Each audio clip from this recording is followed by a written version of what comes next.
পশ্চিম সব ঘুরে এক ব্রহ্মচারী চমকে তাকালো, থমকে দাঁড়ালো, দেখলো দূরে একটা ছোট্ট গ্রাম দেখা যায়। গ্রামটা ছুঁয়ে একটা নদী বয়ে যায় ধীরে ধীরে ধীরে ধীরে ধীরে ধীরে। শিশু বা একজন গবেষক, একজন শিক্ষার্থী, একজন সাধারণ মানুষ যখন জাদুঘরে যায়, সে তার অতীতকে অনুভব করে। পর্যটক বা ট্যুরিস্টরা আসে, তারাও কিন্তু বাংলাদেশের সমৃদ্ধ ঐতিহ্য যখন জাদুঘরগুলোর মাধ্যমে দেখতে পায়, তাদের মধ্যেও একটা নিজেকে সমৃদ্ধ ভাবার একটা বিষয় উঠে আসে।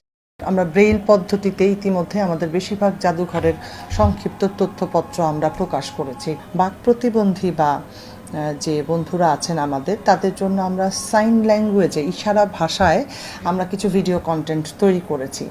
এই জাদুঘরগুলোই আসলে ইতিহাস এবং ঐতিহ্যকে সারা দেশব্যাপী শুধু না, বিশ্বব্যাপী ছড়িয়ে দেওয়ার আরও অধিকতর কার্যকর ভূমিকা পালন করতে পারে।